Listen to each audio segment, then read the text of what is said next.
दोस्तों राम सी भाई और बहनों के साथ आशा करते हैं सभी अच्छे होंगे, मस्त होंगे और स्वस्थ होंगे। तो आज हम पढ़ने जा रहे हैं साथियों काफ़ी इंपॉर्टेंट टॉपिक, और जो आज का टॉपिक रहने वाला राजस्थान के भौतिक प्रदेश।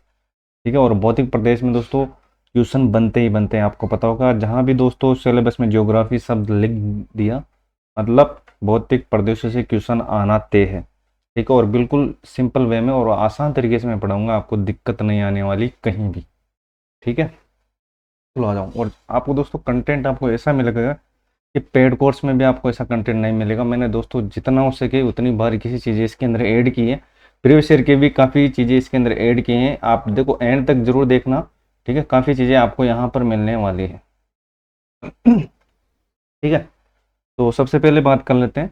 देखो भौतिक प्रदेश, ठीक है, दो तीन लाइन है, इनको अच्छी तरीके से देख लेना। ठीक है, यहाँ से काफ़ी क्वेश्चन बनते हैं। और देखो बात करते हैं। देखो राजस्थान शब्द का जो प्राचीनतम लिखित उल्लेख है वो कहाँ से मिला है, तो याद रखना और वसंतगढ़ शिलालेख से। लेकिन दोस्तों इसमें जो राजस्थानी दिखते हैं इसका जो प्रयोग है वो भूभाग के लिए नहीं हुआ। ठीक है, भूभाग के लिए नहीं हुआ, ये आपको याद रखना है। देखो राजरूपक में भी वर्णन है। ठीक है, राजरूपक में भी वर्णन है, जिसके लेखक कौन है, वीरभान। तो उनमें दोस्तों अभय सिंह थे जोधपुर के, और गुजरात के सूबेदार बुलंद सिंह के संदर्भ में बात हुई है। अब देखो राजपूताना की बात करता हूँ, तो राजपूताना हो जाएगा जॉर्ज थॉमस ने सर्वप्रथम प्रयोग किया था राजपूताना का। किसने? जॉर्ज थॉमस ने। काफी बार क्वेश्चन आया हुआ है कि राजपूताना का प्रयोग किसने किया है और राजस्थान शब्द का प्रयोग सर्वप्रथम किसने किया था। ठीक है, याद रखना। तो देखो जॉर्ज किसने? थॉमस ने। जॉर्ज थॉमस ने, तो ये आपको याद रखना है सर्वप्रथम। ठीक है, इसमें तो military memos of mister George. ठीक है, ये पुस्तक थी, इसको देख लेना। ठीक, काफी बार पूछ लिया जाता है पुस्तक के बारे में। अब देखो इस भूभाग के लिए जो इंपॉर्टेंट चीज है, राजस्थान शब्द का प्रयोग किया था कर्नल जेम्स टोड ने। कर्नल जेम्स टोड में किया था। और ठीक है, पुस्तक कौन सी थी, याद रखना, the annals and antiquities of Rajasthan. The annals and antiquities of Rajasthan, इसी का दूसरा नाम है। ठीक है, this central and western Rajput state of India. ठीक है, स्टेट ऑफ इंडिया। प्रकाशन कब होती, तो याद रखना 1829 के अंदर। 1829 के अंदर। तो ये चीजें आपको याद रखनी, एग्जाम के दृष्टिकोण से इंपोर्टेंट रहने वाली। ठीक है, देखो इसके जो संपादक थे वो थे विलियम कुक। कौन थे? William cook. हिंदी अनुवाद गौरीशंकर हीराचंद ओझा ने। ठीक है, और ये समर्पित है यति ज्ञानचंद्र को। यति ज्ञानचंद्र को। तो ये चीजें हैं, याद रखना। चलो आ जाओ। ठीक है, अब बात करते हैं जो अपना मेन टॉपिक है राजस्थान के भौतिक प्रदेश के बारे में। और देखो यहाँ से आपकी काफ़ी चीज़ें क्लियर होने वाली, और बिल्कुल शॉर्ट वे में आपको मैं पढ़ाने वाला हूँ। ठीक है, आपको दिक्कत नहीं आएगी और आपको भूलने की भी जरूरत नहीं पड़ेगी। देखो जो संपूर्ण विश्व था साथियों, पहले एक पेंजिया था। ठीक है, क्या था? पेंजिया था, संपूर्ण विश्व। ठीक है, जिसके चारों ओर क्या था? पैंताला सा सागर था। ये आपको याद रखना, पैंताला सा सागर था। कार्बोनिफेरस में विभाजन हुआ और उसमें बना अंगारा लेन और गोडवाड़ा लेन। ठीक है, बीच में जो समुद्र रहा वो बना क्या? टेटिस सागर के अवशेष। ठीक है, तो मतलब जो अभी राजस्थान में कौन कौन से अवशेष पाए जाते हैं वो भी हम बात करने वाले हैं। तो देखो सबसे पहले हमने बात की है, देखो संपूर्ण जो विश्व था वो एक पेंजिया था। ठीक है, और फिर कार्बोनिफेरस के काल में दोस्तों विभाजन हुआ उसमें दोस्तों अंगारा लैंड और गोडवाड़ा लैंड। ठीक है, दो भागों में विभाजित हुआ। ठीक है, बीच में रहा कौन सा? टेटिस सागर। अब देखो राजस्थान में कौन कौन से अवशेष मिलते हैं। देखो अंगारा लैंड के तो राजस्थान में है नहीं अवशेष। ठीक है, तो टेटिस सागर और गोडवाड़ा लैंड, टेटिस सागर और गोडवाड़ा लैंड, इन दो के ये अवशेष राजस्थान में मिलने वाले हैं, वो हम बात करेंगे। और बिल्कुल शॉर्ट तरीके से मैं आपको बताऊंगा। ठीक है, आप बोलोगे नहीं। देखो सबसे पहले बात करता हूँ टेटिस सागर और गोडवाड़ा। ठीक है, तो जी से डिनोट करूंगा गोडवाड़ा को। ठीक है, किसको? गोडवाड़ा को। ठीक है, और टी से टेटिस सागर, ये आपको याद रखना है, जीटी। अब देखो अरावली और हाड़ौती प्रदेश, अरावली और हाड़ौती प्रदेश में हो जाएगा किसके अवशेष? तो याद रखना गोडवाड़ा के अवशेष। और देखो मरुस्थल और पूर्वी मैदान में क्या हो जाएगा? मिट्टी। ठीक है, देखो ये किसके अवशेष हो जाएंगे? टेटिस सागर के। टी मतलब टेटिस सागर अवशेष। तो देखो अब देखो याद कैसे रखना है, जिसमें जी है। ठीक है, जिसमें जी है याद रखना, चट्टानी चट्टानी जो चीजें आएंगी वो किस में आएंगी, जी वाले में आ जाएगी। किस में आएगी, जी वाले में आ जाएगी। टी मतलब टेटिस सागर के अवशेष जहाँ मैदानी भाग है, ठीक है, वो जाएगा टेटिस सागर के अवशेष। जैसे मरुस्थल हुआ, पूर्वी मैदान हुआ, ठीक है, पत्थर या चट्टानों से संबंधित होगा, वो गोडवाड़ा एंड होगा। तो बस ये चीजें आपको याद रखनी है, काफी बार पूछ ली जाती है। चलो बताओ भाई, राजस्थान शब्द का सर्वप्रथम प्रयोग किसने किया था? तो आप बोलोगे सर कर्नल जेम्स टोड ने। कौन सी पुस्तक, पुस्तक का क्या नाम था? तो आप बोलोगे sir the annals and antiquities of Rajasthan. दूसरा नाम तो the central and western Rajput state of India, ठीक है। संपादक कौन थे? विलियम कुक थे। हिंदी में अनुवाद गौरीशंकर हिरासन ओझा ने। किसको समर्पित है? ये थी ज्ञानचंद्र को, ठीक है। कब बनी थी? तो 1829 में प्रकाशन हुआ था। तो ये आपको चीजें याद रखनी है, ठीक है। चलो बढ़ते हैं अब आगे। यहाँ तक चीजें आपको समझ में आ गई होगी दोस्तों, बिल्कुल शॉर्टली और बिल्कुल सिंपल भाषा में मैंने जो समझा। इनकी बेसिक डेफिनेशन यहाँ पर मैंने छोटे शब्दों में समझाई आपको कि प्रोफेसर अल्फ्रेड वेगनर, ठीक है, कहाँ के थे? ये जर्मनी के थे। महाद्वीपीय विस्थापन सिद्धांत के अनुसार संपूर्ण विश्व एक पिंड था जिसे पेंजिया कहते थे, जिसके चारों ओर एक पैंतला सा सागर था और कार्बोनिफेरस में इनका विभाजन हुआ था, ठीक है। इतनी बात है।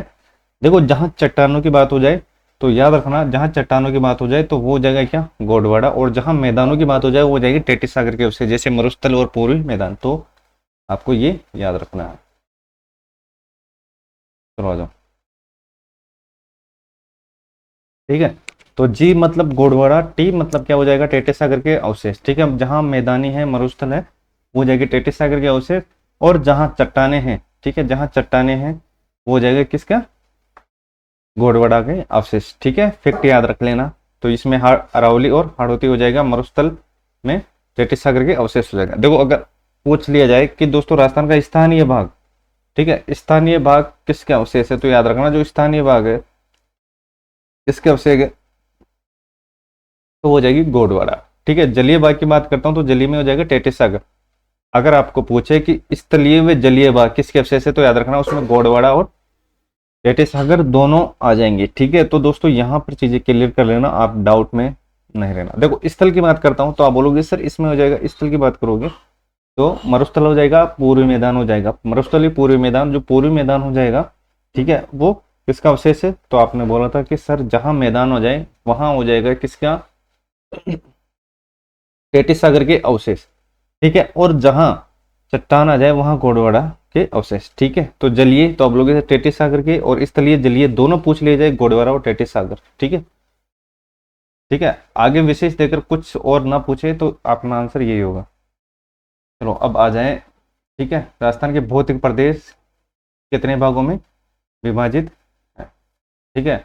जो दोस्तों हम पढ़ते आ रहे हैं वही चीजें हम पढ़ेंगे, और ठीक है किन किन लेखकों ने दोस्तों कितने कितने भागों में बांटा है वो भी हम देख लेंगे, ठीक है। जो अधिकांशतः चीजें चल आ रही है और जो हमको पढ़ना है उसको हम अच्छी तरीके से पढ़ेंगे।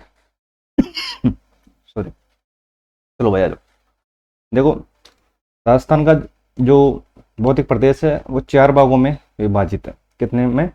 4 भागों में विभाजित है, जिसमें हो जाएगा पश्चिमी, अरावली, पूर्वी और दक्षिणी पूर्वी, ठीक है।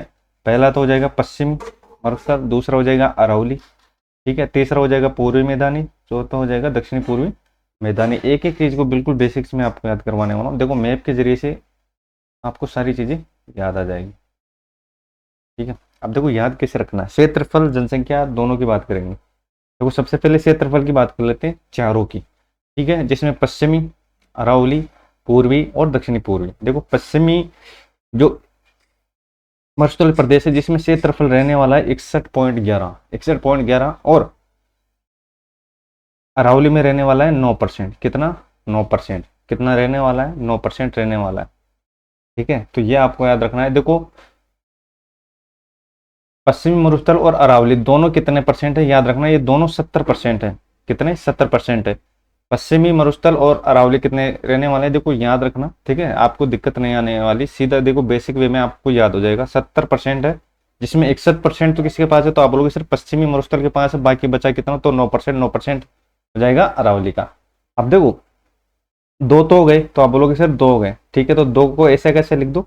और उसमें एक बढ़ा दो, मतलब दोस्तों जो पूरी मैदानी भाग होगा उसका जो क्षेत्रफल होगा वो 23% रहने वाला है। कितना? 23% रहने वाला है।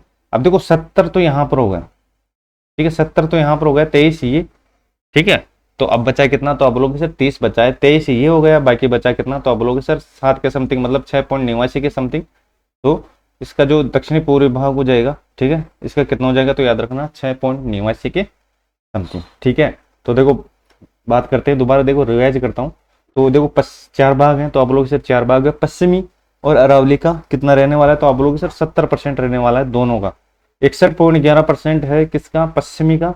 और जो बचा है वो अरावली का, मतलब 9% अरावली का हो जाएगा और 23% पूर्वी भाग का हो जाएगा। और जो बचा है कितना? तो आप लोग सर 23 ये, तो मतलब 6.89 बचा है, ठीक है, 6.89 बचा है। तो वो जाएगा किसका? दक्षिणी पूर्वी भाग का। तो ये डिवाइडेशन आपको याद रख लेना है। अब देखो बात करते हैं आगे। देखो 70% तो ये हो गया, ठीक है, क्षेत्रफल की बात करते हैं। अब बात करते हैं जनसंख्या की।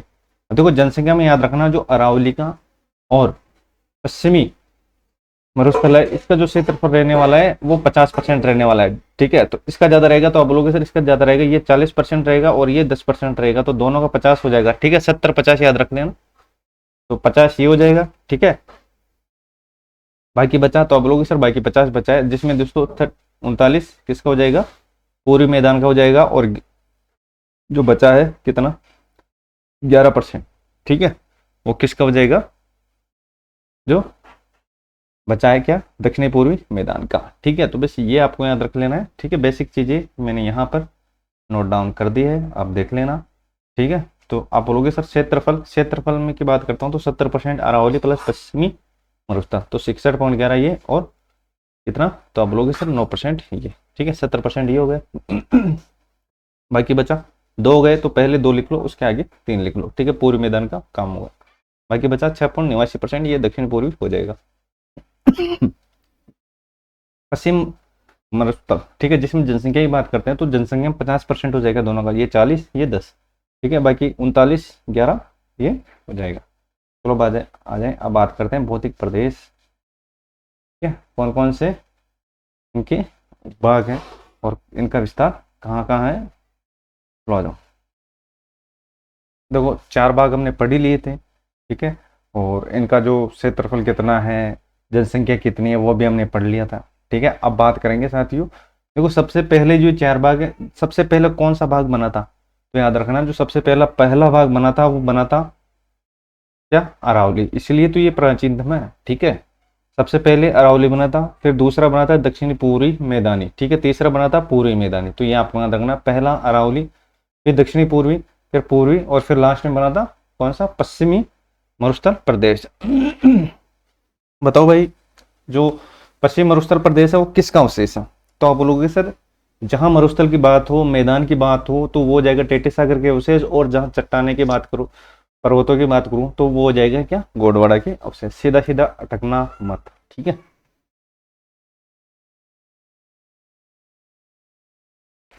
चलो आ जाओ। देखो पश्चिमी मरुस्थल प्रदेश की बात करते हैं, तो इसके भी 2 भाग हैं, ठीक है, जिसमें शुष्क मरुस्थल आ जाएंगे और अर्धशुष्क मरुस्थल आ जाएंगे, ठीक है। बिल्कुल बेसिक से पढ़ेंगे दोनों को। शुष्क मरुस्थल में बात करता हूँ, ठीक है, इसमें दोस्तों बालू का स्तूप युक्त और बालू का स्तूप मुक्त, ठीक है, बिना, ठीक है, दोनों प्रकार पाए जाएंगे बालू का स्तूप के, ठीक है। तो बालू का स्तूप मुक्त 58.50 और मुक्त हो जाएगा 41 पॉइंट कितना? 5।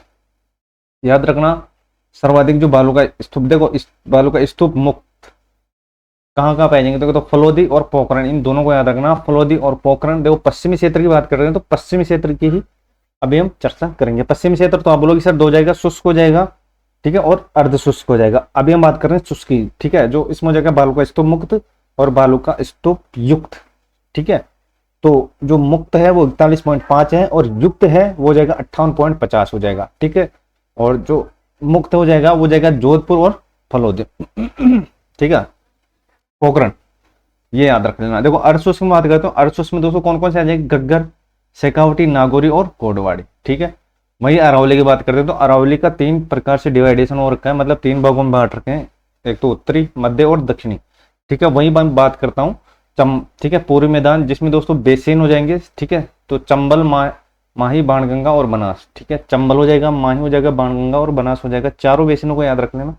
दक्षिणी पूर्वी की बात करते हैं तो एक तो विंध्यन कगार हो जाएगा और एक ढक्कन लावा कगार हो जाएगा, ठीक है। ये जो चीजें हैं क्रमबद्ध तरीके से आपको याद रखनी है, बिल्कुल, ठीक है। बिल्कुल बेसिक वे में मैं आपको पढ़ाने वाला हूँ, एक भी चीज आपके बाहर नहीं जाएगी। प्रीवियस ईयर के जो भी क्वेश्चन आए हैं वो भी आपको यहाँ पर देखने को मिलेंगे। ठीक है, चैनल पर नहीं तो भाई को जरूर सपोर्ट कीजिए, अब तक सब्सक्राइब जरूर कीजिएगा साथियों। टेलीग्राम को ज्वाइन कर लेना, वहां पर आपको पीडीएफ मिल जाएगी। जो आज का जो 100% टारगेट रहने वाला साथियों इस क्लास में दोस्तों, ठीक है, 100% अपन टारगेट लेकर चलेंगे, ठीक है, ताकि दोस्तों प्रीवियस ईयर के जितने क्वेश्चन आए हुए हैं और आगे आपको दिक्कत नहीं आए किसी भी चीज के अंदर, ठीक है।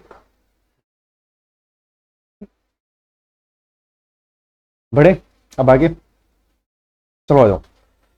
तो बात हो गई पश्चिमी की, ठीक है। बताओ भाई, बनने के क्रम में सबसे पहले कौन सा बना था, ठीक है। बताओ भाई, बनने के क्रम में सबसे पहला कौन बना था, तो आप बोलोगे सर सबसे पहले अरावली बनी थी, ठीक है। सबसे पहले अरावली पर्वत श्रृंखला, ठीक है। उसके बाद दक्षिणी पूर्वी, फिर उसके बाद पूर्वी, ठीक है। लास्ट में कौन सा हो जाएगा, तो आप बोलोगे सर लास्ट में हो जाएगा पश्चिमी मरुस्थलीय।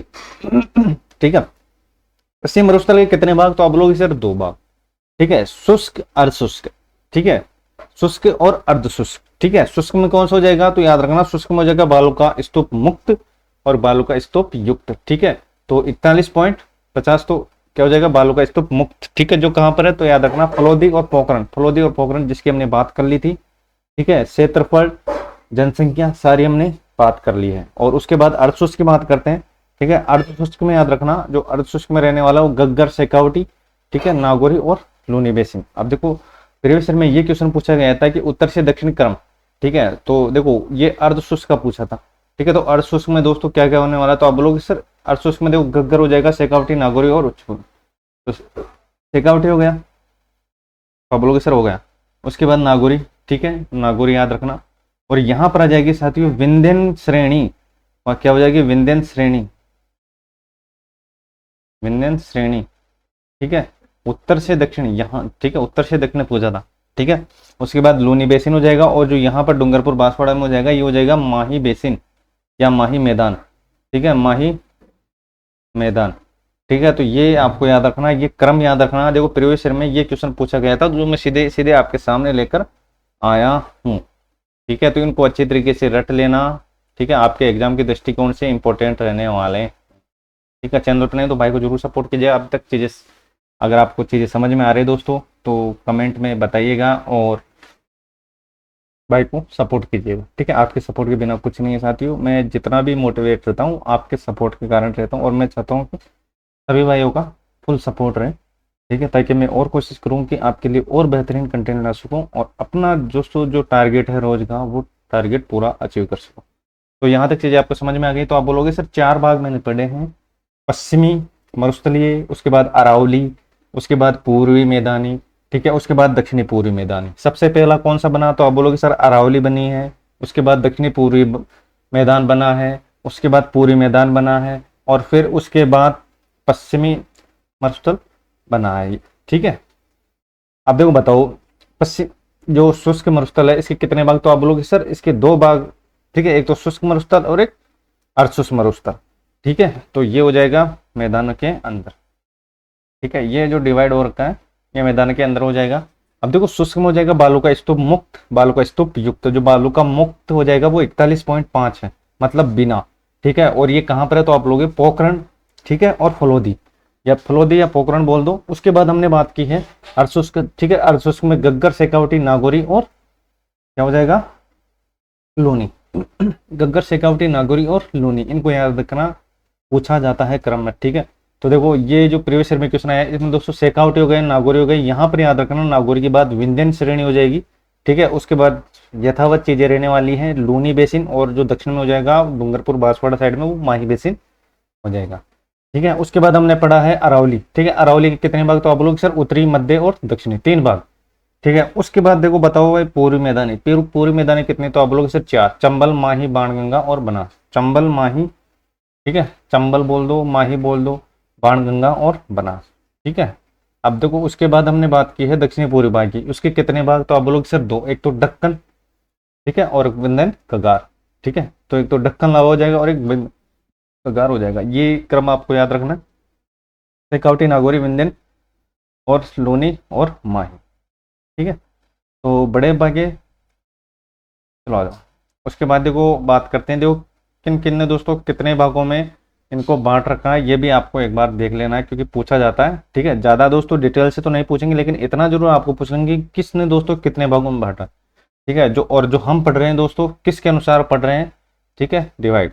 तो याद रखना, सबसे पहले बात करते हैं हरिमोहन सक्सेना, ठीक है।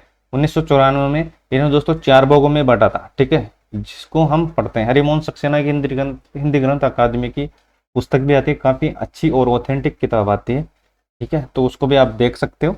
हरिमोहन सक्सेना 1994 में 4 भाग हैं, थार का मरुस्थल हो गया, अरावली, पूरी और दक्षिणी पूर्वी, जिसको हम पढ़ रहे हैं, ठीक है। उसके बाद रामलोचन शर्मा ने, ठीक है, 94 में इन्होंने, 1971 में इन्होंने 2 भाग, ठीक है, एक तो राजस्थान और एक राजस्थान के पठार, ठीक है, जिसमें 4 उपभागों में और 12 लघु भागों के अंदर देख लेना, ठीक है। पूछ लिया जाता है कि रामलोचन शर्मा ने कब दोस्तों इनका एडिशन या कब बांटा था, तो याद रखना 1971 में। वीसी मिश्र ने तो याद रखना 1968 में 7 भागों में इन्होंने बांटा था, इनकी पुस्तक है, ठीक है, जिसमें इनका वर्णन मिलता है, राजस्थान का भूगोल, राजस्थान का भूगोल।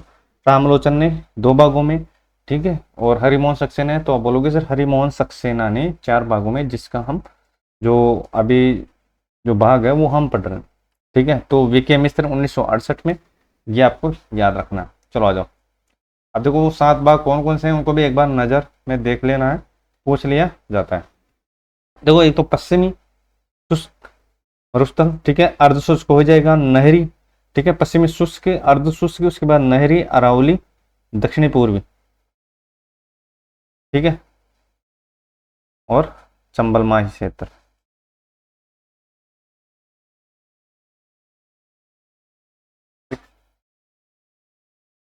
ठीक है। तो ये जो चीजें हैं ये आपको याद रख लेने, आपके एग्जाम के दृष्टिकोण से इंपॉर्टेंट रहने वाली हैं, ठीक है। 7 भाग अच्छी तरीके से याद रख लेना, ठीक है। तो इन 7 भागों को अच्छी तरीके से रट लेना, ठीक है, आपके काम में आने वाले हैं। चलो बढ़ते हैं आगे, बराबर, ठीक है। तो ये पेज रहने वाला है, ये आपके दोस्तों गागर में सागर बनने वाला है, इनको अच्छी तरीके रट लेना। 4 भाग हैं, ठीक है, इनमें सारी डिटेलिंग आपको देखने को मिलेगी, क्षेत्रफल, जनसंख्या, अवशेष, ठीक है, जिसकी हमने बात कर ली थी 61.11 40%, ठीक है, टेटी सागर अवशेष। मरुस्थल होगा तो वहाँ पर हो जाएगा टेटी सागर, ठीक है, मैदानी में भी टेटी सागर, ठीक है, गौडवाड़ा हो जाएगा किसमें दोस्तों, तो आप बोलोगे सर जहाँ चट्टानी पर्वत, ठीक है, होंगे वो गौडवाड़ा के अवशेष होने वाले हैं, ठीक है। अब देखो याद रखना, जो भारत के भौतिक प्रदेशों में इनको गिना जाता है, कौन से भौतिक भौतिक प्रदेशों में इनको गिना जाता है, तो याद रखना, एक तो हो जाएगा उत्तर भारत का विशाल मैदान, ठीक है, प्रायद्वीपीय पठार, ठीक है, वही बात में होगी। पूरे जो मैदान रहने वाला है वो उत्तरी भारत के विशाल मैदान के अंतर्गत आते हैं, और प्रायद्वीपीय पठारी प्रदेश के अंदर इनकी क्या व्याख्या की जाती है। जिले बात करते हैं तो पश्चिमी मरुस्थलीय प्रदेश में 16 जिले हो जाएंगे, अरावली में 13 जिले हो जाएंगे, ठीक है, इसमें 13। उसके बाद पूरे मैदान में 13 जिले, ठीक है, इसमें 6 जिले। तो और देखो याद रखना, औसत ऊंचाई और वर्षा याद रख लेना, ठीक है। तो 150 से 380, ठीक है, इसमें हो जाएगी ऊंचाई 930, ठीक है, औसतन ऊंचाई मतलब दोस्तों इतनी तो आपको मिलेगी ही मिलेगी, ठीक है। तो जो उत्तर पश्चिमी की हो जाएगी 150 से 380 मीटर, ठीक है, और अरावली में 930 मिनिमम, ठीक है, इसमें 200 से 500, और इसमें हो जाएगा 450 से 600 दक्षिणी पूर्वी में, ठीक है। तो याद रखना, देखो इससे से रिलेटेड क्वेश्चन भी बना था प्रीवियस ईयर के अंदर, तो याद रखना जो दक्षिणी पूर्वी भाग है इसकी जो औसत ऊंचाई होने वाली है हो जाएगी 450 से 600, 450 से 600। तो ये जो कुछ चीज़ें हैं ये आपको याद रख लेनी है, ये आपके एग्जाम के दृष्टिकोण से इंपॉर्टेंट रहने वाले। वर्षा कितनी होगी, तो 10 सेमी से 40 सेमी, इसमें 40 से 60, इसमें 60 से 80, और इसमें 80 से 120, ठीक है। वर्षा को तो आप ऐसे याद रख सकते हो, कैसे, ठीक है। तो यहाँ से चलोगे आप, ठीक है, 1 2 3 और ये 4, ठीक है। तो याद रखना जो वर्षा की मैं बात करता हूँ तो वर्षा हो जाएगी 10 से 40, 40 से 60, 60 से 80 और 80 से 100, ठीक है। तो ये कुछ क्रम है जो आपको देख लेने हैं, ठीक है, ताकि आपको याद आसानी से हो जाए। देख, ठीक है। तो जो नदियाँ हो जाएगी, प्रमुख नदियाँ हो जाएगी, इसमें गग्गर और लूनी हो जाएगी, इसमें बनास हो जाएगी, ठीक है। किसकी बात हो रही है? अरावली की, ठीक है। उसके बाद हो जाएगा पूर्वी मैदान, जिसमें बनास, बाणगंगा, चंबल और माही, और इसमें चंबल, पार्वती, आहू, काली सिंध और परवन, ठीक है। जलवायु की बात करते हैं, शुष्क जलवायु है, आपको पता है कि वनस्पति विहीन है, तो शुष्क अर्धशुष्क हो जाएगा, इसमें हो जाएगी उपाद्र, ठीक है। अगर अरावली की जो जलवायु पूछता है तो याद रखना, अरावली में जो जलवायु पाई जाएगी वो उपाद्र जलवायु पाई जाएगी, ठीक है। और देखो, इसमें जो पूर्वी मैदान है उसमें आर्द्र जलवायु पाई जाएगी, इसमें अति आर्द्र जलवायु पाई जाएगी। वन देख लेना, कांटेदार झाड़ियाँ, उष्णकटिबंधीय कांटेदार झाड़ियाँ, इसमें मिश्रित मिश्रित, ठीक है। इसमें सघन सदाबहार वन, मिट्टियाँ देख लेना, ठीक है। मिट्टियों दोस्तों मैंने अच्छी तरीके से आपको पढ़ाया, और ठीक है, और भी अच्छी तरीके से मैं आपको कंप्लीट करवा दूंगा। एरिडोसोर्स, ठीक है, एनसीसॉप, इंसेप्टिसोल्स, एल्फिसोल्स, वेराइटिसोल्स, ठीक है। तो एरिडोसोल्स सीकर, चूरू, झुंझुनू, नागौर, ठीक है। इंसेप्टिसोल्स सिरोही, पाली, राजसमंद, एल्फिसोल्स जयपुर, दौसा, ठीक है। और वेराइटिसोल्स कोटाबुनी, बारा, झालावाड़, ये हो ही जाएगा। फसल देख लेना, गवार, ठीक है, बाजरा, मोठ, मक्का, ज्वार, गेहूं, जो, चना, सरसों, मसाले, सोयाबीन, कपास, ठीक है। बालू का देखो विशेषता क्या है, इसमें बालू का स्तूप पाए जाते हैं, इसमें खनिज पाए जाते हैं, ठीक है, क्योंकि ये अरावली का हो जाएगा। इसमें धात्विक, इसमें अधात्विक, इसमें अधात्विक, ठीक है। इसमें धात्विक खनिज पाए जाएंगे, इसमें बीहड़, इसमें लावा पठार, इसमें लावा पठार। तो ये कुछ चीज़ें हैं जो आपको याद रख लेनी है, ठीक है। बिल्कुल सिंपल वे में मैंने आपको चीज़ें समझाई हैं, तो आपको कहीं भी इसमें अटकना नहीं है, ठीक है। सारी चीज़ें आपको यहाँ पर देखने को मिलेंगी। चलो आ जाओ, अब बात करते हैं थार के मरुस्थल के बारे में। देखो, निर्माण काल जो रहने वाला है टर्सरी से प्लेस्टोसीन, टर्सरी काल से प्लेस्टोसीन रहने वाला है इसका निर्माण काल, ठीक है। ऋषि से प्लेस्टोसीन, ठीक है। ये प्रीवियस ईयर में आया हुआ क्वेश्चन है कि जो थार का जो मरुस्थल है वो किस काल से किस काल तक का निर्माण हुआ था। तो याद रखना, टर्सरी काल से प्लेस्टोसीन। तो ये कुछ चीज़ें हैं जो आपको याद रख लेनी है। चलो आ जाओ, थार मरुस्थल, ठीक है। देखो 85%, ठीक है, अगर थार के मरुस्थल को 100% लेते हैं तो 85% जो इसका हिस्सा है वो भारत के अंदर है, और भारत में भी दोस्तों 62% जो हिस्सा रहने वाला है वो राजस्थान के अंदर है, और राजस्थान में जो इसका क्षेत्रफल रहने वाला है 1,75,000 वर्ग किलोमीटर है। ये क्वेश्चन आया हुआ है, तो ये याद रखना। 38% अन्य राज्य के अंदर है, ठीक है। 15% पाकिस्तान के अंदर है। वनस्पति जो इसके अंदर पाई जाती है वो जीरोफाइट पाई जाती है,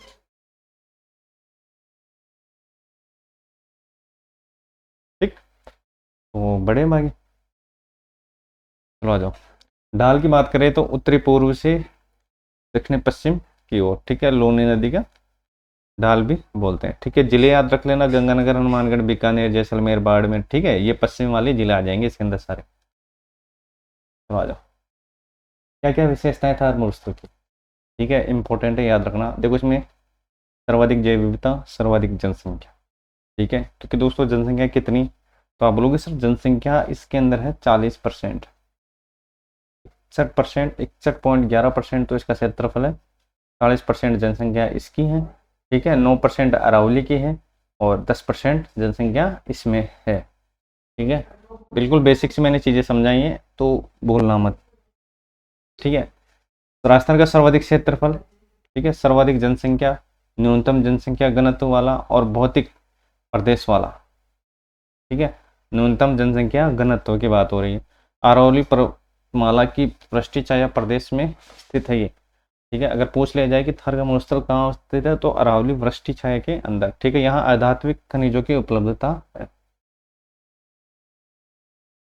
ठीक है। ईश्वरी प्रसाद शर्मा ने पश्चिमी मरुस्थल को रुक्ष क्षेत्र या रुक्ष प्रदेश की संज्ञा दी है, और हेमंत सांग ने इस प्रदेश को गुजरात प्रदेश की संज्ञा दी है। ईश्वर सिंह ने, तो आप बोलोगे सर ईश्वर सिंह ने रुक्ष क्षेत्र, हेमंत सांग ने गुजरात प्रदेश, ठीक है। जो थार का मरुस्थल है तो क्या महत्व है, ठीक है, भारत में मानसून को आकर्षित करता है, ठीक है। स्टेटमेंट वाले क्वेश्चन में पूछा जाता है कि जो थार का महत्व क्या क्या है, तो याद रखना। ये एक तो दोस्तों ये भारत देखो मानसून को आकर्षित करता है, और भारत में ऋतुओं के चक्र को नियंत्रित करता है, और मानसून को कैसे आकर्षित करता है वो भी हम बात करने वाले हैं,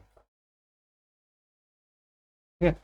मरुस्थल का जो वर्गीकरण हमने देख लिया था कि शुष्क, ठीक है, और अर्धशुष्क, ठीक है। शुष्क और अर्धशुष्क इनके बीच में आ जाएगी कौन सी, पश्चिम समवर्षा रेखा, ठीक है। पश्चिम जो समवर्ष 25 सेमी जो समवर्षा रेखा है वो दोस्तों इनको दो भागों में बांटती है, एक तो शुष्क मरुस्थल और एक अर्धशुष्क मरुस्थल, ठीक है, जिसमें बालू का स्तूप मुख्य क्षेत्र और बालू का स्तूप युक्त क्षेत्र हो जाएगा 41.5 ये है, ठीक है, मतलब बिना। और गग्गर शेखावटी नागौरी और गौड़वाड़ा इसके इससे बचाएंगे, ठीक है। गग्गर शेखावटी, ठीक है, नागौरी, तो ये आपको याद रखना है। देखो नागौरी के बाद यहाँ पर हो जाएगा विंध्यन कगार, ठीक है, अगर क्रम में पूछे गौड़वाड़ा के आगे माही जाएगा। चलो भाई, तो यहाँ तक चीजें आपको समझ में आ गई होगी। अब बात करते हैं बालू का स्तूप के बारे में, ठीक है। देखो राजस्थान में जो बालू का स्तूप है वो कितना परसेंट है याद रखना, 50 से 60% बालू का स्तूप का दोस्तों एरिया है राजस्थान के अंदर, ठीक है। अब देखो पश्चिम 25 सेमी तो आप बोलोगे शुष्क और अर्धशुष्क, ठीक है, बाकी डिटेलिंग हमने बात कर ली है। थार का मरुस्थल तो आप बोलोगे सर थार का मरुस्थल 100% है, जिसमें 85% भारत के अंदर है, 85% में 62% राजस्थान के अंदर है, ठीक है। 1,75,000 इसकी जो लेंथ है ये आपको याद रखना है, काफी बार पूछा गया 1,75,000, ठीक है। टर्शी काल से प्लेस्टोसिन काल, टर्शी काल से प्लेस्टोसिन काल में इनका निर्माण हुआ है, और इसमें जो वनस्पति पाई जाती है वो 0 पाई जाती है, ये आपको याद रखना है। थार के मरुस्थल सर्वाधिक जनसंख्या, ठीक है, सबसे कम जनसंख्या घनत्व, अरावली की वृष्टि छाया में है, ठीक है, मानसून को आकर्षित करता है, ठीक है, और ऋतु को नियमित करता है, ठीक है। तो ये कुछ जो चीजें हैं ये आपको याद रखना है। यहाँ तक चीजें आपको समझ में आ गई। चैनल पर नहीं तो भाई को जरूर सपोर्ट कीजिए, अभी तक सब्सक्राइब जरूर कीजिएगा, ठीक है। तो चलो भाई स्तूप को भी देख लेते हैं, इंपॉर्टेंट स्तूप को, ठीक है, काफी अच्छे तरीके से पढ़ेंगे, ज्यादा जल्दीबाजी नहीं करने वाले, ठीक है। चलो आ जाओ, देखो शुष्क मरुस्थल रेड क्लिफ रेखा है, आपको पता होगा 25 सेमी समवर्षा रेखा दो भागों में बांटती है, शुष्क अर्धशुष्क में, ठीक है। बालू का स्तूप मुक्त क्षेत्र, ठीक है, राजस्थान में जो बालू का स्तूप बालू का आच्छादित है वो 50 से 60% रहने वाले हैं, ठीक है। बालू का स्तूप की जो आकृति है, ठीक है, याद रखना बालू का स्तूप मुक्त मतलब बालू का स्तूप की आकृति। आप देखो कौन कौन सी आकृति आपको देखने को मिलेगी, देखो याद रखना ये इंपॉर्टेंट है, पवनों की गति के अनुसार जो बालू का स्तूप बनते हैं, ठीक है, जिसमें अनुदैर्ध्य पवनानुवर्त बोल दो या रेखीय बालू का स्तूप बोल दो, ठीक है, बरखान और अनुप्रस्थ हो जाएगा। देखो अनुदैर्ध्य अनुप्रस्थ तो होगा और बरखान भी याद रखना, ठीक है। बरखान के बारे में सबसे पहले बात करते हैं, जो इनकी जो हाइट रहने वाली है बरखान की वो 10 से 20 मीटर रहने वाली है, ठीक है। बरखान है कुछ इस तरीके से दिखेगा, ठीक है, जिसमें दोस्तों चांद टाइप का आपको दिखेगा, ये हो जाएगा क्या बरखान, ठीक है। पूरा चांद नहीं दिखेगा, आधा दिखेगा, तो इसी का नाम हो जाएगा क्या अर्धचंद्राकार, ठीक है। 20 से 25, ठीक है, 20 से 35 समवर्षा रेखा के मध्य ये है, ठीक है, 20 से 35 मध्य है, हाइट 10 से 20 हो जाएगी, और मरुस्थल में पवनों के सामने बनने वाली जो आकृति हो जाएगी वो अर्धचंद्राकार बालू का स्तूप है, ठीक है। तो याद रखना बरखान बोल दो या अर्धचंद्राकार बोल दो, ठीक है। सर्वाधिक गतिशील बालू का स्तूप ये है, ठीक है, और ये दोस्तों सर्वाधिक मरुस्थलीकरण के लिए उत्तरदायी है, और सर्वाधिक नुकसानदायी भी ये है, क्योंकि ये सर्वाधिक गतिशील है, सर्वाधिक गति से बनते तो ये सर्वाधिक नुकसानदायी है, ठीक है। याद रखना कहाँ कहाँ पर पाए जाते हैं, तो भालेरी चूरू में, फिर नीम का थाना, फिर देशनोक, फिर लूणकरण, फिर ओसिया जोधपुर के अंदर, ठीक है। देशनोक कहाँ पर है तो आप लोग सर बीकानेर के अंदर, बीकानेर के अंदर। तो ये कुछ चीजें हैं ये आपको याद रखना है। बरखान, बरखान क्या है तो आप बोलोगे सर बरखान एक बालू का स्तूप है, कैसा है तो आप बोलोगे सर अर्धचंद्राकार है, गति सबसे तेज है इसकी, 10 से 20 इसकी हाइट है, और 20 से 35 सेमी समवर्षा रेखा के मध्य ये स्थित है, ठीक है। याद रखना आपके एग्जाम की दृष्टि से कौन से इंपॉर्टेंट रहने वाली हैं ये बरखान, ठीक है, पूछ लिया जाता है दोस्तों। बरखान का जो विस्तार है कौन कौन से जिलों में, ठीक है, तो याद रखना तो भालेरी चुनू, ठीक है, फिर नीम का थाना, फिर देशनो, ठीक है, उसके बाद हो जाएगा लूणकरण सर, और उसके बाद ओसिया हो जाएगा जो कहाँ पर है जोधपुर के अंदर, ठीक है। पवनों की दिशा के अकॉर्डिंग तो आप बोलोगे सर पवनों की दिशा के अकॉर्डिंग एक तो अनुदैर्ध्य है, अनुप्रस्थ हो जाएगा और बरखान हो जाएगा, तीनों को याद रख लेना। तो बढ़ते हैं बाकी चैनल पर, नहीं तो भाई को जरूर सपोर्ट कीजिए, अभी तक सब्सक्राइब जरूर कीजिए। लो आ जाए, ठीक है। तो यहाँ तक चीज़ें आपको समझ में आ गई। अब बात करते हैं अनुप्रस्थ, ठीक है। अनुप्रस्थ देखो पवनों की दिशा के समकोण या लंबवत बनते हैं ये, इसकी जो हाइट रहने वाली है 10 से 40 मीटर रहने वाली है। कितनी? 10 से 40 मीटर रहने वाली है। विस्तार की बात करता हूँ तो पुंगल, रावसर और सूरत, ठीक है। पुंगल मतलब बीकानेर के अंदर, पुंगल पता होगा, रावसर हनुमानगढ़ हो जाएगा और सूरत ये गंगानगर में हो जाएगा, ठीक है। इनका जो आकार होगा वो समकोण या लंबवत होगा, ये तो याद रख लेना। 10 से 40 हाइट हो जाएगी और 10 से 20 जो हाइट होगी वो होगी बरखान की, ठीक है। तो कुछ चीज़ें हैं जो आपको सीधे सीधे रट लेनी है, ठीक है। पवनों की दिशा के ये समकोण रहने वाले हैं। अर्धचंद्राकार तो आप बोलोगे सर बरखान हो जाएगा अर्धचंद्राकार। सर्वाधिक गतिशील भी ये हो जाएगा, ठीक है, और सर्वाधिक नुकसानदायी भी ये हो जाएगा, ठीक है। तो बालेरी, नीम का थाना, देशनोक और लोणकरणसर और ओसिया। अब बात करते हैं अनुधेरिये। अनुधेरिये बोल दो, पवनानी व्रत बोल दो, रेखे बालू का स्तूप बोल दो, ठीक है। इनका जो विस्तार है सर्वाधिक वो हो जाएगा जैसलमेर में। सभी बालू का स्तूप में सबसे जो ऊंचे बालू का स्तूप होंगे वो अनुधेरिये होंगे, ठीक है। अब देखो अनुधेरिये कहाँ पाए जाते हैं, याद रखना। देखो अनुधेरिये बोलते किसको? देखो दो बालू का स्तूप के बीच में ये पाए जाएंगे, ठीक है, ठीक है। जिसमें दोस्तों दो बालू का स्तूप के बीच में एक रास्ता होगा, ठीक है, जिससे बोलेंगे घासी मार्ग, ठीक है, जहां पर ऊंट चलते हैं, ठीक है, जिनके आमने सामने दोस्तों ये बनेंगे, ठीक है, आमने सामने ये बनेंगे, इनको बोलेंगे अनुधेरिये बालू का स्तूप, ठीक है। मतलब ये एक दूसरे के समांतर होंगे। तो ये आपको याद रखना है, घासी कारवा, ठीक है, घासी कारवा के बीच में दोस्तों जो दो पवनाधिकट बालू का स्तूप होंगे, ठीक है, हो जाएंगे अनुधेरिये। सीधे सीधे याद रख लेना। तो यहाँ तक चीज़ आपको समझ में आ गई होगी। इससे पहले देखो सबसे पहले हमने क्या पढ़ा, तो आप बोलोगे सर बरखान पढ़ा, उसके बाद क्या पढ़ा, ठीक है। बरकान में कितनी हाइट, तो आप बोलोगे सर 10 से 20, 20 से 35 का वर्षा रेखा में ये है, सर्वाधिक नुकसानदायी है, ठीक है। और उसके बाद हमने क्या पढ़ा, तो आप बोलोगे सर उसके बाद हमने पढ़ा है अनुप्रस्थ, ठीक है। 10 से कितनी हो जाएगी 40 इसकी हाइट रहने वाली है। पुंगल, राउतसर और हनुमानगढ़ ये पाए जाते हैं, ठीक है। और अनुधेरी की हमने बात कर ली, दो बालू का स्तूप के बीच में साथियों, ठीक है, जो घासी कारवा होता है, ठीक है, तो वहां बनते हैं ये। अब देखो बात करते हैं तारानुमा बालू का स्तूप, ठीक है। इसकी जो हाइट रहने वाली है 10 से 20, सॉरी 10 से 25 रहने वाली है। 10 से 25 अनियमित हवाओं से बनती है, ठीक है। मतलब अनियमित हवा मतलब हवा का कोई भी दोस्तों कोई भी दिशा नहीं होती, किधर से भी हवा चलती है, ठीक है। तो कुछ इस तरीके से, ठीक है, तारे नुमा दोस्तों ये आकृति बन जाती है। ये सबसे ज़्यादा सूरतगढ़ में और दोस्तों जैसलमेर में मोहनगढ़ और पोखरण, ठीक है। आकृति के अनुसार ये याद रखना, आकृति के अनुसार दोस्तों जो बालू का स्तूप बनते हैं, एक तो पैराबोलिक बालू का स्तूप, ठीक है, और एक सीप बालू का स्तूप और एक तारानुमा बालू का स्तूप, ठीक है, आकृति के अकॉर्डिंग। अगर मैं बात करता हूँ कि जो पवनों के अकॉर्डिंग वो कौन कौन से बनते हैं, तो आप बोलोगे सर अनुधेर्य बनता है, अनुप्रस्थ बनता है और बरकान बनता है। बरकान की हमने सारी डेफिनेशन पढ़ ली है, अनुप्रस्थ की पढ़ ली है, अनुधेर्य की पढ़ ली है, ठीक है। तो बस आपको दिक्कत नहीं आनी चाहिए। देखो सीधे सीधे याद रखना, बरकान खुद चंद्राकार, अनुधेर्य दो बालू का स्तूप के बीच में दोस्तों घासी कारवा मतलब रास्ता होगा, सीधे सीधे याद रखना, ये समांतर होते हैं एक दूसरे के। अनुप्रस्थ समकोण, ठीक है, अनुप्रस्थ में याद रखना सीधा समकोण, ठीक है। पुंगल, रावसर और सूरतगढ़ में ये पाए जाते हैं। तारानुमा, ठीक है, ये सूरतगढ़ हो जाएगा। चलो आ जाओ, अब बात करते हैं पैराबोलिक, ठीक है। तो देखो बरखान की उल्टी दिशा में बनते हैं और महिला के हेयर पिन के समान इसकी आकृति होती है, ठीक है। बरकान तो कुछ इस तरीके से बनेगा, ठीक है, बरकान कुछ इस तरीके से बनेगा, इसकी हमने बात कर ली थी, ठीक है। और जो पैराबोलिक है वो इसके अपोजिट साइड बनेगी, ठीक है। महिलाओं के हेयर पिन के समान इसकी आकृति है। राजस्थान में सभी बालू का स्तूप में युक्त जिलों में ये पाए जाते हैं, ठीक है। सर्वाधिक जो बालू का है वो जैसलमेर में पाए जाते हैं और सभी प्रकार के, ठीक है। देखो सर्वाधिक जो बालू का स्तूप है वो जैसलमेर में सभी प्रकार के, जोधपुर के अंदर, कहाँ पर, सभी प्रकार के जोधपुर के अंदर। इतनी सी बात आपको याद रखनी है, सभी प्रकार के जोधपुर के अंदर।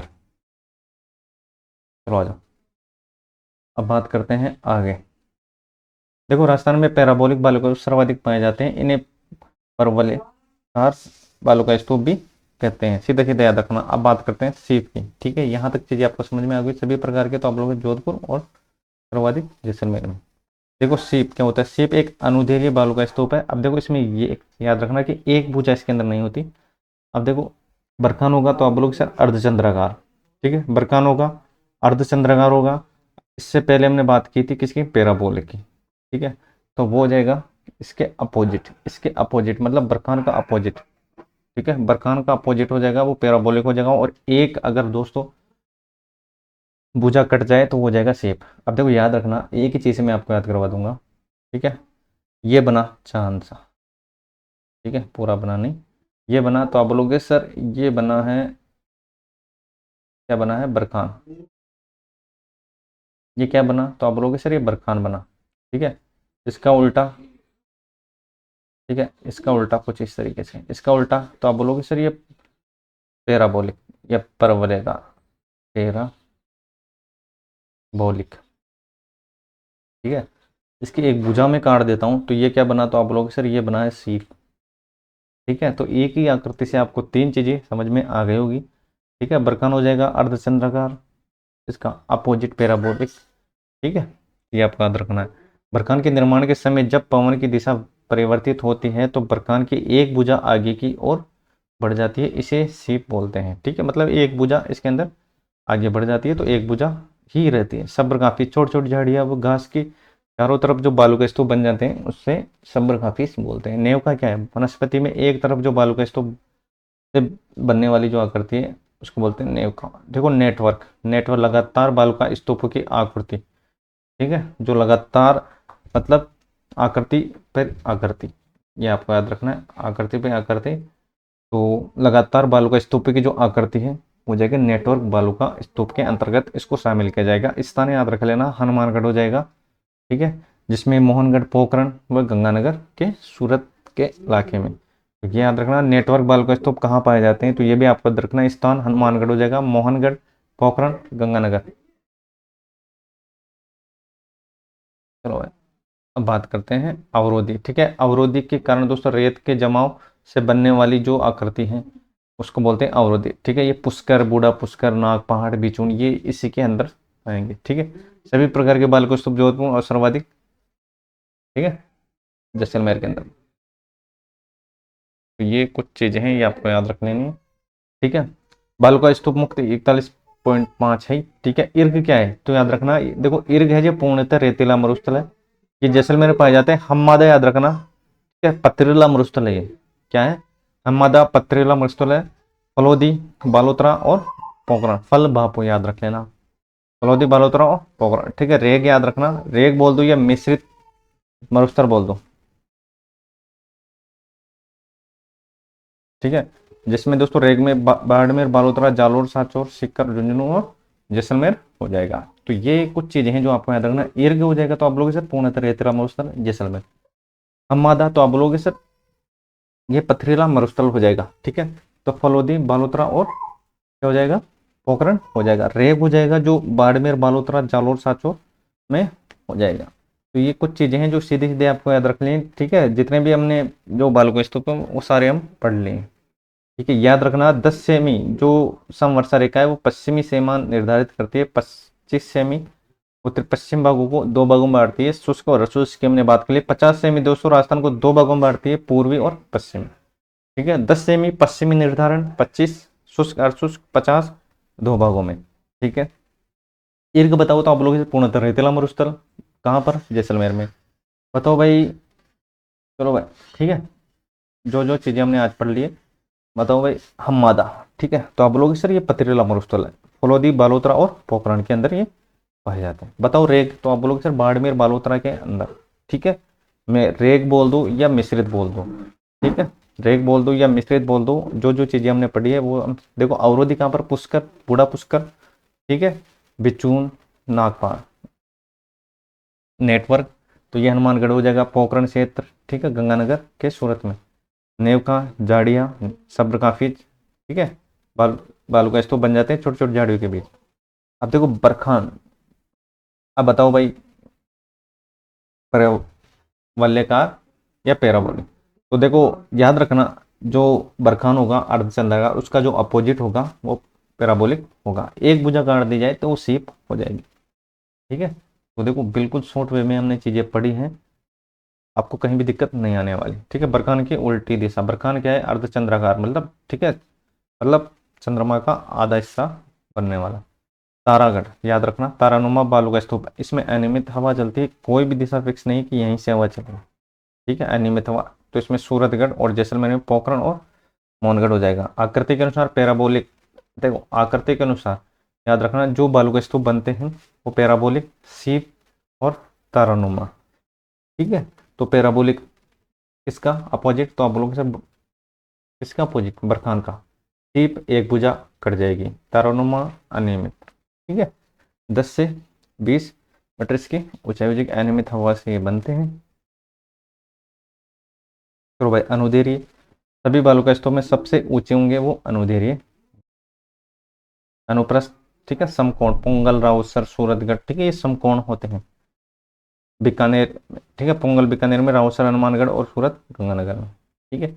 उसके बाद हमने बात की है इसकी बरकान की, तो बरकान बालेरी, नीम का थाना, देशनोक, लूणकरण, ठीक है। तो ये 10 से 20 इसकी हाइट हो जाएगी, 20 से 35 समवर्षा रेखा में ये है। तो देखो पवनों की दिशा के अनुसार जो बालू का स्तूप बनते हैं वो अनुदैर्ध्य बोल दो, पवनानिवर्त बोल दो, रेखीय बालू का स्तूप बोल दो, बरकान और अनुप्रस्थ हो जाएंगे, ठीक है। तो ये थी आज की दोस्तों, ठीक है, जो आज हमने काफ़ी इंपॉर्टेंट चीज़ें पढ़ी हैं। और कल हम पढ़ेंगे दोस्तों इसकी नेक्स्ट चीज़ें, ठीक है। मतलब भौतिक प्रदूषण में आपका एक भी क्वेश्चन बाहर नहीं जाएगा, और मैं पूरी कोशिश करूंगा कि शॉर्ट वे में, ठीक है, जहाँ ट्रिक का इस्तेमाल हो वहाँ ट्रिक का इस्तेमाल करूँ, और बिल्कुल सिंपल वे में मैं सारी चीज़ें आप समझा सकूँ, ठीक है। तो आज के लिए बस इतना ही। जय हिंद, जय भारत। अगर आपको चीज़ें अच्छी लगी हो तो कमेंट बॉक्स में जवाब जरूर दीजिएगा, आपको कैसी क्लास चाहिए और किस टॉपिक पे चाहिए आप बता सकते हो, ठीक है। तो आज के लिए बस इतना ही। जय हिंद, जय भारत।